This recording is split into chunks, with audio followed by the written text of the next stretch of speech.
Hello and welcome to this class on the fiscal responses to financial crisis. In this session, we will discuss how fiscal policy can be used to reduce the harmful effects of a financial crisis and the recession that typically follows. Monetary policy alone cannot stimulate an economy that is facing a recession. Instead, we usually see the government deploy various interventions to aid the recovery. We will study three types of fiscal responses. First, government transfers to consumers. These include tax cuts or stimulus checks. Second, government support for businesses. And third, we will discuss direct spending by the government on items such as infrastructure projects. We will describe these approaches in turn and discuss their effectiveness. As before, we will consider the 2008 financial crisis and the 2020 global pandemic as case studies. Let's get started.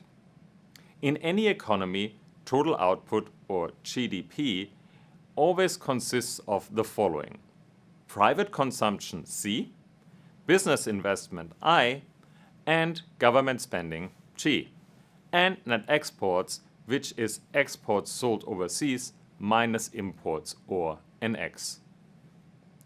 For the United States in 2019, consumption was about 68% of GDP.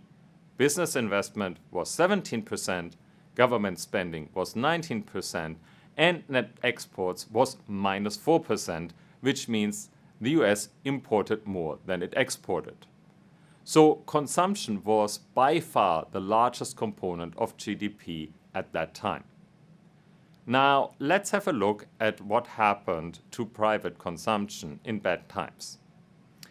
We can see that during normal times, consumption grows steadily, but then it collapses during bad times. During the 2008 financial crisis and its aftermath, and then there was a much sharper drop during the 2020 global pandemic. In both cases, unemployment soared. This reduced income available to households for consumption. Because consumption accounts for 2/3 of GDP, this had a massive impact on the economy. Naturally, fiscal responses to financial crisis focus on propping up consumption. How does the government do this in practice? First, note that the newly unemployed reduce consumption the most.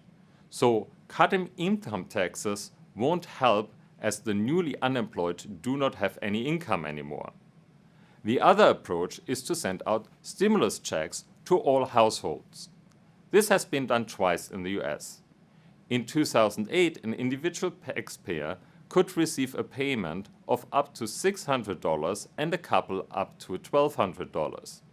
In 2020, an individual taxpayer could receive up to $1,200 and a couple up to $2,400. Are these stimulus checks effective? Well, yes and no.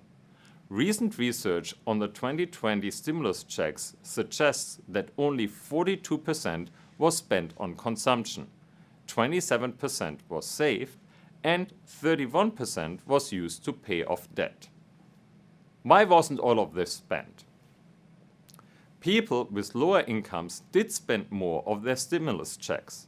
However, people with high incomes saved it.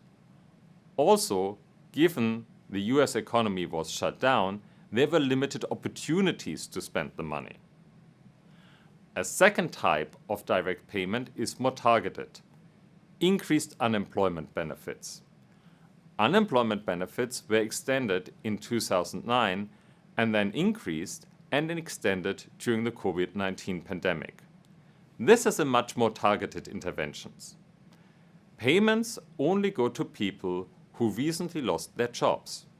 These households usually cut consumption most. Another approach is to pay businesses not to lay off their employees. The government can cover part of the employer's wage bill. This approach was first tried out in Germany during the 2008 financial crisis. The major advantage of this program is that we keep the match between the employer and the worker intact. This means the employee's skills do not depreciate. It also means that businesses do not need to rehire when demand increases again. In the United States, during the COVID-19 pandemic, the Paycheck Protection Program had a similar intent. The program offered loans to small businesses that would be forgiven if they did not fire their employees. In other words, the program was designed to ensure that employees were paid even if sales dried up due to the lockdowns. It also means that these employees retained their incomes and did not have to cut consumption.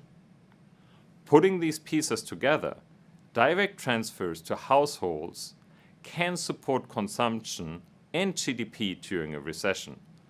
Programs targeted to the newly unemployed and programs keeping people employed are the most effective. Moving on, the second component of GDP is investment. In this graph, we can see how much investment contributes to GDP. Investment collapsed during the 2008 financial crisis and fell once again in 2020. To counteract such drops, the government has limited options. The government can enact tax breaks or provide subsidies to foster investment. However, in the end, investment is going to be driven by the state of the economy. For example, business investment will be driven by the demand for goods. This brings us to the last type of fiscal response. The government can increase its own spending. For instance, the American Recovery and Reinvestment Act of 2009 allocated $275 billion in federal contracts, grants and loans to create jobs. And then, in 2021, in the wake of the global pandemic, the Infrastructure Investment and Jobs Act was passed. Both government spending bills included many public construction projects across the country. But is increasing government spending an effective tool to fight recessions? The British economist John Maynard Keynes certainly thought so. Keynes argued that in a recession, when consumption falls, governments should make up for this lost demand by purchasing goods themselves. Keynes argued that this would stabilize GDP. The crucial question here is whether a dollar spent by the government increases GDP by more than $1. This is called the government spending multiplier. In the Keynesian view, the government spending multiplier is larger than 1, at least in recessions. This is because the government makes up for lost demand, which creates jobs and eventually increases consumption. Opponents of the Keynesian view argue that the government spending multiplier is less than 1. They argue that the government cannot simply substitute for private consumption. They suggest that the government replaces private demand with demand for different types of goods. Think about when the government increases military spending in response to a shock originating in the housing sector. Workers from the construction sector would need to find employment in the defense sector. This is clearly problematic as construction workers may not have the skills needed in the defense industry. Retooling workers and reallocating them across sectors can be costly and inefficient. Hence, the argument goes that the government spending multiplier is less than 1. While most studies indicate that during recessions, the government spending multiplier is larger than 1, the evidence is mixed. As you might expect, the answer usually depends on how the money is spent. In a recession, the government should spend immediately, but often projects take time. Think about large infrastructure projects. They need careful planning, buy-in from the stakeholders, and to go through the government purchasing process. All of this means that the implementation of programs is likely to be delayed. It is often hard to measure the effects of this spending. How do you measure the benefit of a repaired bridge? Under some conditions, increasing government spending can be an effective way to support the economy in a recession. One final thought before we wrap up. Monetary policy can play an important role in supporting these fiscal responses. How? Well, no matter which of the three types of government intervention is implemented, they all cost money. Remember that the central bank controls the interest rate.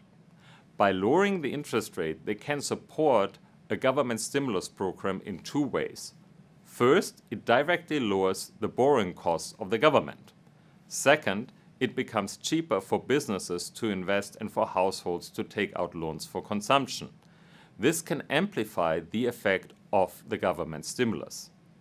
The central bank can also support a stimulus program by providing funding for financial institutions. A leading example is the Paycheck Protection Program liquidity facility in 2020. Under this program, lenders receiving funding from the central bank to support grants made to small businesses under the government's Paycheck Protection Program. Without the central bank support, lenders facing their own constraints might have been reluctant to help with this government program. Let's wrap up. This was a session on the fiscal response to financial crisis. The central issue is how the government can support the economy to avoid the worst-case scenario. We covered three ideas. First, the government can prop up demand by either transferring money to households or increase government spending. Second, targeted interventions such as subsidizing wage bills or increasing unemployment benefits are the most effective. Third, supportive monetary policy can help to facilitate government stimulus programs.